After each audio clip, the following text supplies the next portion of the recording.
Gyagan with Elias Bakero channel sa YouTube. Okay, diya sa pikas linya mga kaigsunan atong hinabion ang usa ka lawyer, usa ka anak sa long time chairman sa Social Security System, unya siya former secretary sa Department of National Defense.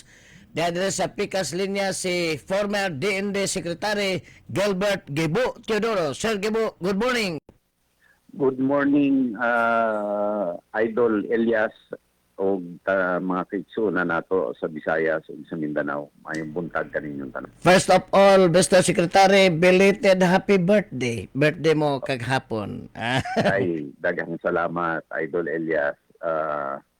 Parehas man kitang teenager and siyempre, nagpapasalamat tayo sa Diyos na binigyan pa niya tayo ng biyaya ng healthy and patuloy na buhay. Una ng lahat, Mr. Secretary Gilbert Gabo Teodoro, sir, from the point of view of a former defense secretary, ano pong masasabi mo ng Visiting Forces Agreement? At ang Visiting Forces Agreement ay kailangan dahil sa 1986 Constitution, nakalagay dyan, no foreign troops whatsoever will be allowed in the Philippines unless under an treaty recognized as such by the other country too, no? Kaya kinailangan magkaroon ng Visiting Forces Agreement between us and the United States para maipatupad yung Mutual Defense Treaty natin. Ngayon, because of the absolute ban sa foreign troops, ito'y nakakaapekto talaga sa atin kasi ang mga foreign troops kailangan nandito din, hindi lang para sa mag-exercise sa gera. Kung may pandemic, kung may Yolanda, katulad ng Typhoon Yolanda, hindi ba sari-saring foreign troops yung nandito kasi humanitarian ang mission nila. So, paano mo sila itratrato? So, itong Visiting Forces Agreement, kaya iyan nandyan, dahil sa 1986 Constitution. At sa tingin ko, mali yung provision sa 1986 Constitution that foreign troops shall not be allowed. Ibang usapan ang foreign bases. Ang pinag-uusapan, foreign troops. Kailangan nga mas madalas ang mga foreign troops nandito para magka-joint exercises tayo. Hindi lang naman sa Estados Unidos. Sa iba pang mga bansa because nagkakaroon ng coordination, cooperation, at saka building of trust and easing of tension. I see. So, sa makatuwid, dapat ipagpatuloy itong Visiting Forces Agreement para maging stronger ang ating military.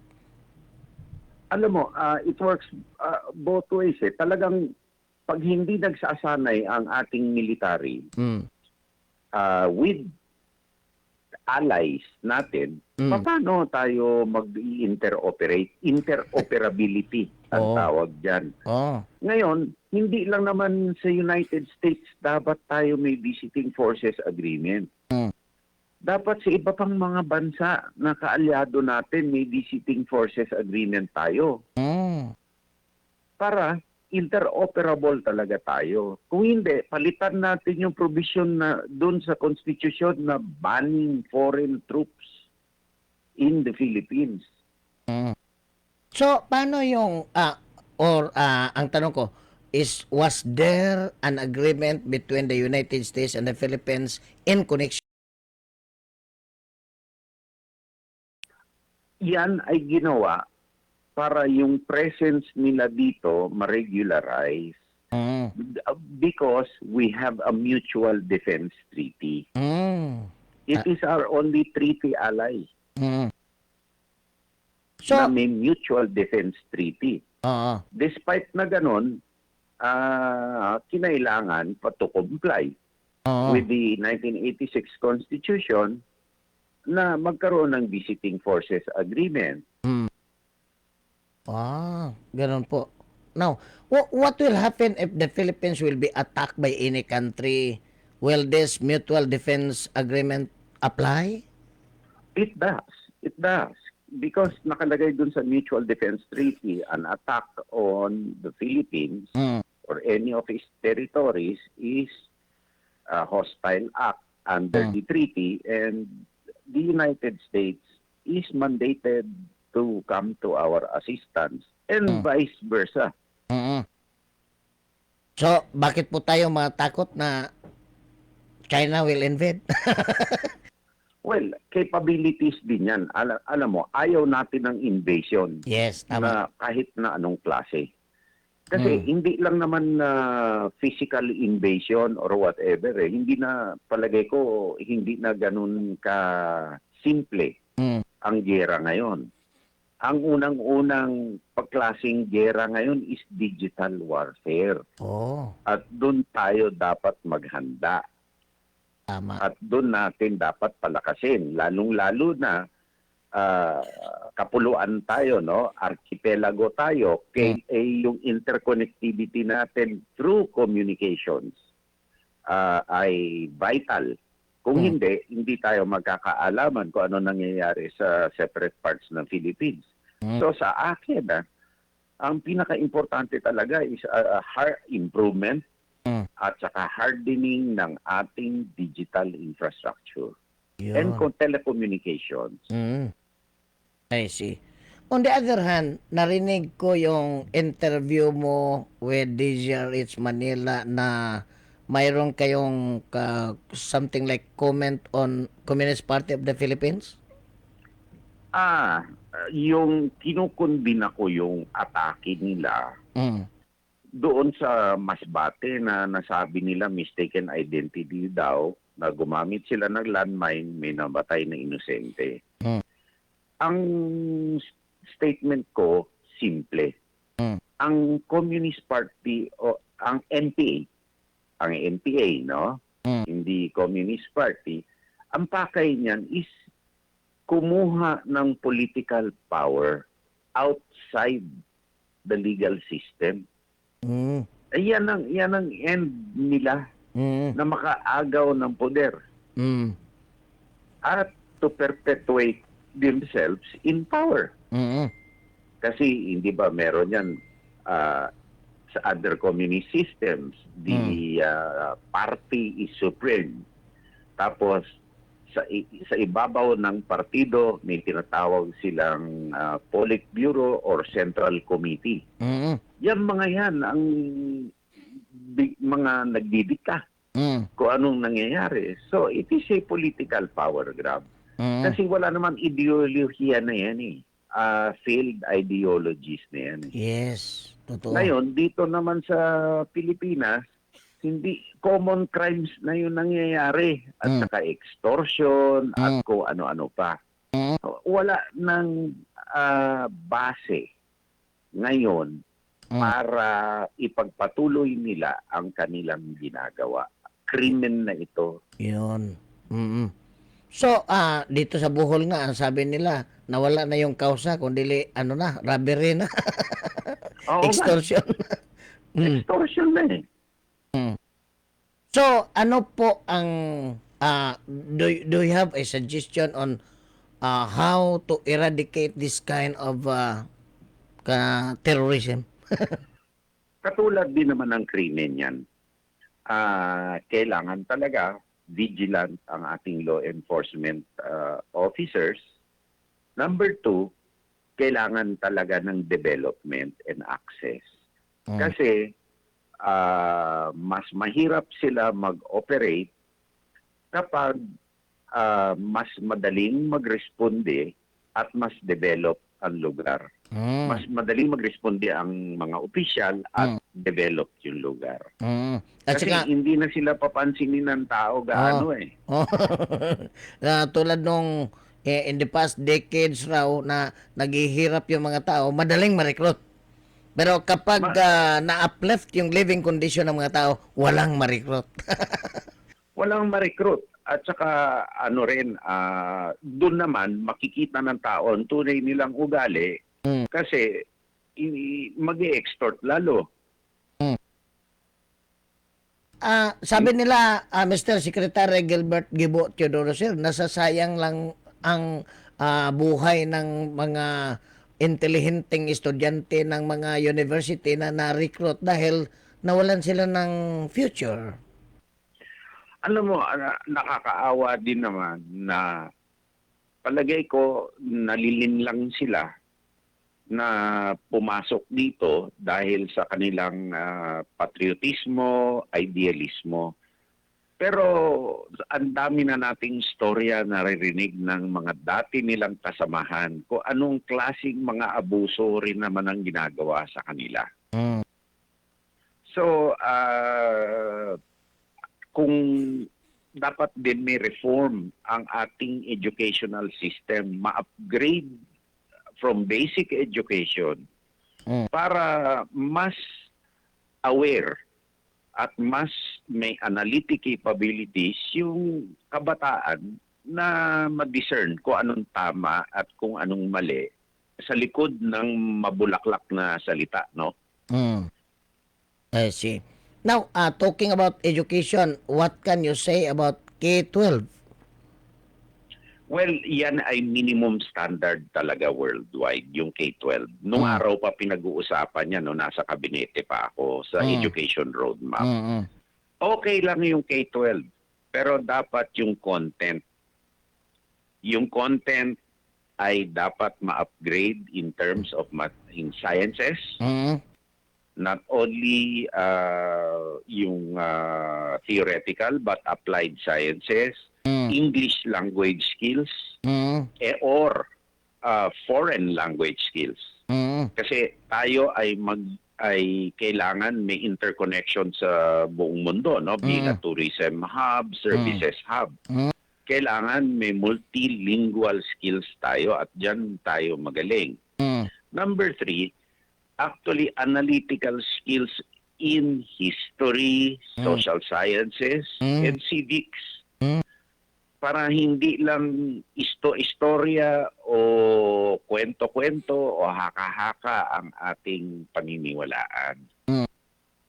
Pero sabi nila, Mr. Secretary Gilbert Gibo Teodoro Sir, na kung kailangan man lang na pagkagraduar ng high school, pwede nang magtrabaho or qualified ka na, bakit hindi ibalik sa dati tapos yung 11, 12, gawin na lang vocational courses saka pa mapunta sa college. Well, pwede rin pag-aralan yon. Pwede rin naman pag-aralan yon, bigyan ka ng certificate, no? Pero ang alam natin kasi ang college degree kasi sa ngayon, kailangan talaga ng higher basic skills na eh. But alam mo, yung high school graduate sa ibang mga bansa, may advanced mathematics na yan eh. Dito bago wala. Pumasok sa kolehiyo. Tapos ang kolehiyo, sa ibang mga bansa, 3 taon lang. Dito, So, 5. shortened ang curriculum, no? Tama. Kasi nga, ang dami natin degree requirements. Naka-reflect yan sa batas natin, katulad ng kapulisan. Kailangan may minimum requirement, I think second year college yata. Tapos ang chief of the Philippine National Police yata, kailangan may doctorate degree. Tapos kailangan may mga master's degrees. Degree conscious tayo masyado dito eh. Mayroong nag-apply sa gobyerno, 3 kurso na tapos hindi natanggap kasi wala siyang civil service eligibility. Isa pa yun. Alam mo, I can cite examples. Nung araw sa kabinete, merong magaling na sekretary. Hindi college graduate. Si Blas Ople. Yeah. Hindi na maalala ng mga kabataan yan ngayon. Pero yun, hindi college graduate. naging Secretary of Labor, Yes. naging Secretary of Foreign Affairs, Mm. naging member of Congress, naging Senator, Mm. Senate President, I believe. Hindi college graduate, Mm. but napakagaling. Oo nga. Kaya siguro, dapat i-review ang lahat ng system, no?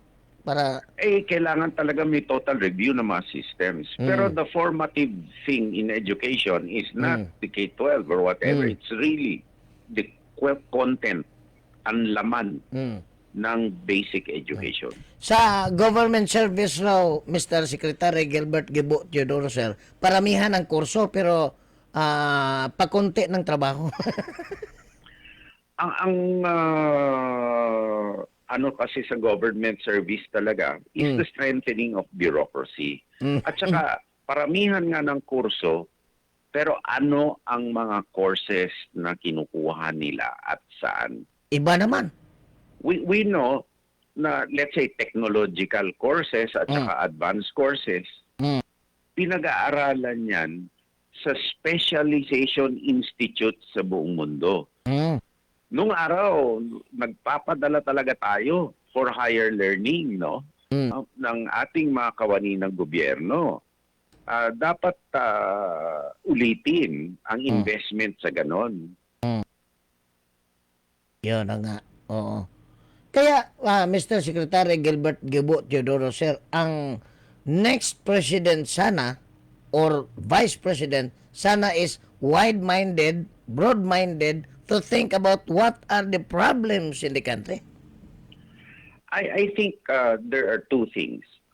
Unang-una, huwag nating kalimutan, ang pandemya na to ay hindi masosolve overnight. So, una, bakuna. Madalas ko nang sabihin, buksan natin ang ekonomiya. But then again, may roadmap to the future talaga. Lalo na sa edukasyon. Kailangan talaga may highly competitive technical skills na ang mga kababayan natin at the public school level. And hindi ito magagawa in 5-10 years. It will take some time. But it has to start now. Kaya ito hindi mag-uumpisa sa estudyante. Mag-uumpisa to sa maestro at saka sa maestra. Yan. Dahil nasa kamay nila yan.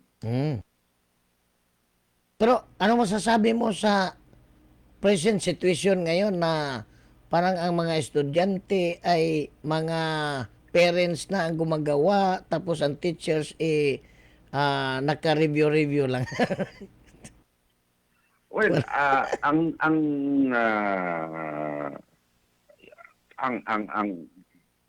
quality of education talaga ngayon is more self-learning ngayon kasi distance learning tayo, no choice.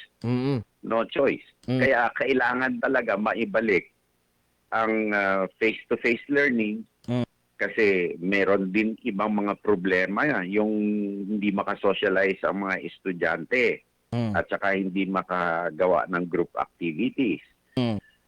Hindi ma-mentor directly ng mga maestra ang mga estudyante, no? Kaya bakuna talaga, yan din na naman tayo uuwi. Yun na nga, oo. Now, on the other hand, Mr. Secretary Gilbert Gibo Teodoro, sir, mag-usap tayo ng military modernization. I understand that yung military bases, kine-convert or binibinta ba yun para ipundo doon sa military modernization? Ginawa na yan noong araw. At ang experience dyan, seed capital man lang yan. Ang military expenditures ng kahit anong bansa na may kakayahan na sabihin credible ang self-defense posture, taon-taon gumagastos yan na malaki. Hindi mo makukuha yan sa pagsangla ng lupa once. Kasi malaking gastos yan na kailangan talagang gawin. No? to have any credible deterrence whatsoever.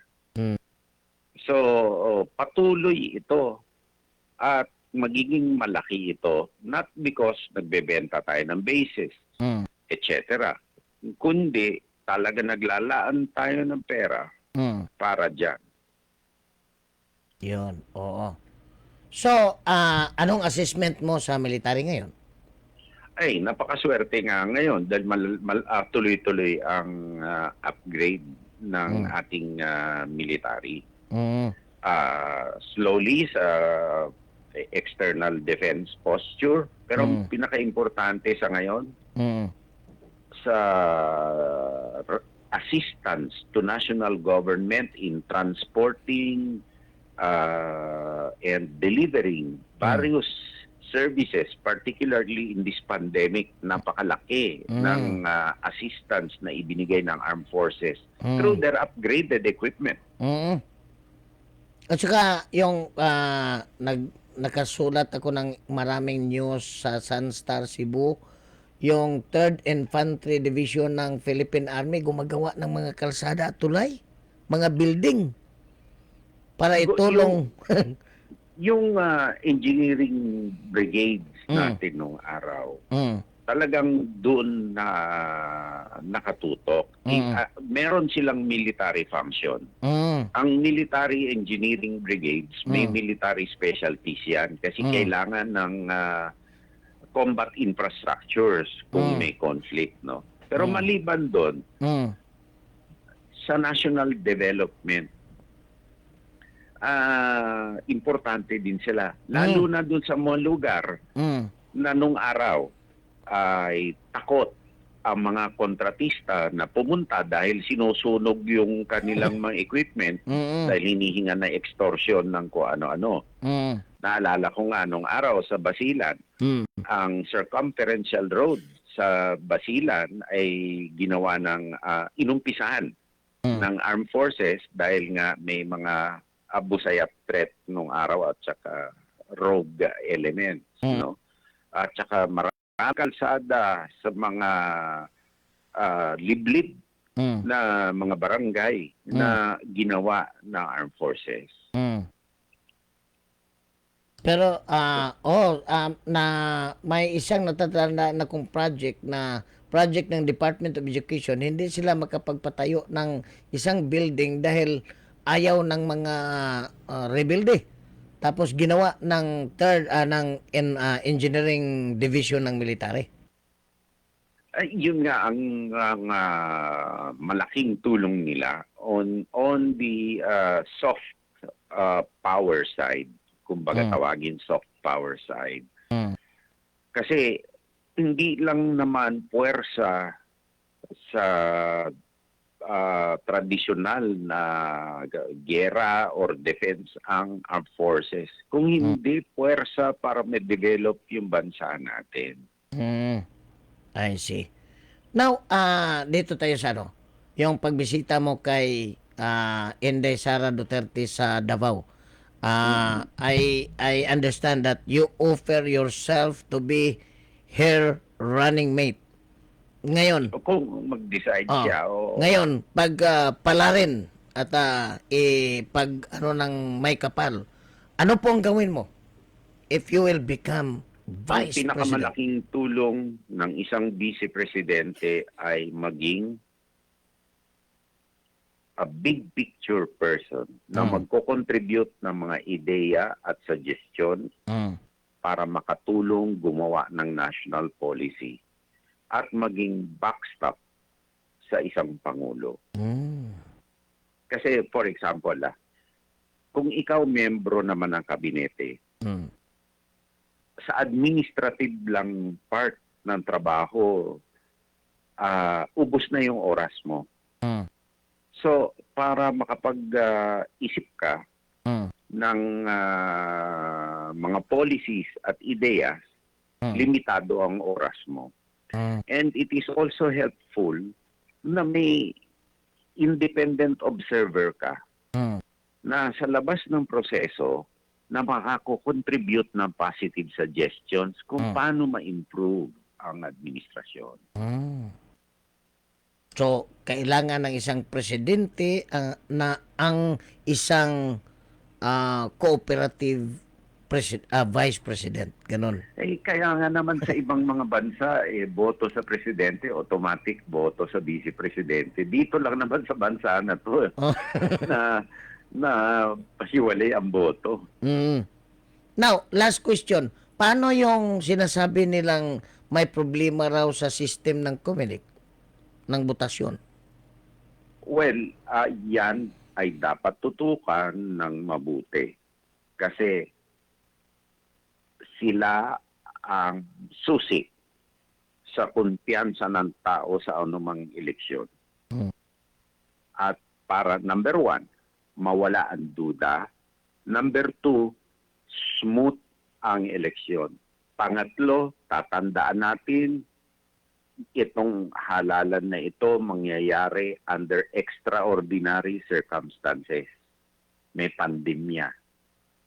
So, dapat number 1, manalangin tayo na magkaroon ng sapat na resources ang COMELEC na makapaghanda para dito. At number 2, ang systems nila hindi makompromiso. Kasi nakita naman natin kahit sa ibang malalakas na bansa, sinusubukan na mga hackers o na kung sino man pakialaman yung sistema.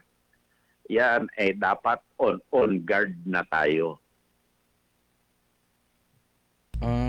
Tama, no?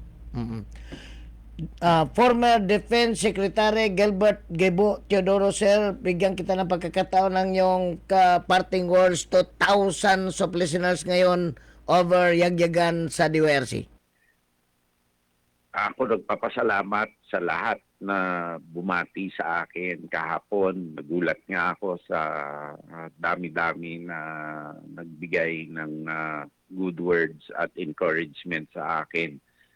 At uulitin ko na naman sa ating mga kababayan, magpabakuna, magpabakuna. Kasi sa buong mundo nakikita natin pabugso-bugso ang COVID, at kung hindi tayo mabaksinate, hindi na naman bubukas ang ekonomiya, babagal lahat, mahihirap lang ang buhay natin.